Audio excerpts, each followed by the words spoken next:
Phone చేశాను, మా బన్నీవాసుకు phone చేసి వాసు ఇమ్మీడియట్గా హాస్పిటల్కి వెళ్ళి వాళ్ళని కలువు, నేను వస్తానంటే సరే నేను మొత్తం అక్కడ వెళ్ళి సెట్ చేసి వస్తాను, వాళ్ళందరూ ఎమోషనల్గా ఎలా ఉన్నారు ఏంటో మనం ఫస్ట్ చెక్ చేసుకున్న తర్వాత మీరు దిగాలి, ఒక నిమిషం ఆగండి సార్. వెళ్ళిపోయిన తర్వాత వాసు నేను వస్తానంటే సార్ మీరు రావద్దు ప్లీజ్, దయచేసి మీరు హాస్పిటల్ రావద్దు, ఇక్కడికి గందరగోళం అయిపోద్ది, నిన్న నైట్ మీరు థియేటర్కి వెళ్ళారు, ఇష్యూ అయింది, చాలా ప్రాబ్లం అయింది, ఇప్పుడు మీరు హాస్పిటల్కి వచ్చి మళ్ళీ ప్రాబ్లం అయితే మాత్రం సార్ చాలా ప్రాబ్లం అవుతుంది సార్, నేనే వాళ్ళని కొంచెం వాళ్ళ రిచువల్స్ అవన్నీ అయిపోయిన తర్వాత మీ దగ్గర తీసుకొస్తానని చెప్పాడు. ఓకే అని వెయిట్ చేసేసరికి ఇమీడియట్గా ఏం చెప్పారు, సార్ మేమనుకోవద్దు, వాళ్ళు మీ మీద కేసు ఫైల్ చేశారు, ఇప్పుడు మీరు వాళ్ళు కలవడానికి లేదంటే నేను మా లీగల్ టీం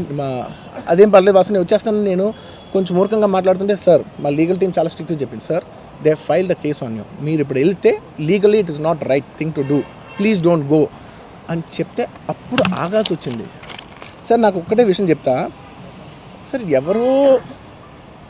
వైజాగ్లో చనిపోతేనో లేకపోతే చనిపోతున్నారంటేనో, లేదంటే విజయవాడలో చనిపోతున్నారంటే ఒక పెద్ద ఆవిడంటేనో, లేదంటే చిరంజీవి గారి ఫ్యాన్స్ మన నూర్బాయ్ లాంటి వాళ్ళు, లేదంటే కళ్యాణ్ గారి ఫ్యాన్స్ మన ఎవరో అంటేనే వాళ్ళందరికీ నేను వెళ్ళి పర్సనల్గా సార్ ఇక్కడి నుంచి విజయవాడ వెళ్ళాను సార్, ఎవరినో కలవటానికి ఒక లేడీని, ఒక వైజాగ్ వెళ్ళాను ఇక్కడి నుంచి ఎక్కడో ఉప్పళ్ళు ఉంటే ఎక్కడో దాటి ఉంటే ఎక్కడికో వెళ్ళాను. అలాంటిది నా ఓన్ ఫ్యాన్స్, నాకు నా ఫ్యాన్స్ అంటే ఎంత ఇష్టం మీ అందరికీ తెలుసు, అలాంటి నా ఓన్ ఫ్యాన్స్ నా ఓన్ థియేటర్లో నేను ఉన్న ప్రెమిసెస్లో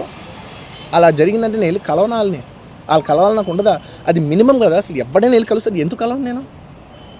నేను కలవపడడానికి ఓన్లీ రీజన్ ఏంటంటే I'm legally I'm tired, I can't go,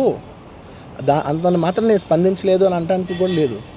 so నాకు ఏం చేయాలో తెలియక నెక్స్ట్ డే సరే వాసు మనం వెళ్ళకపోతే బాగోదు, ఏం చేయాలో తెలియక అప్పటికప్పుడు ఒక వీడియో పెట్టాను, ఎందుకంటే నేను కూడా షాక్లో ఉన్నా.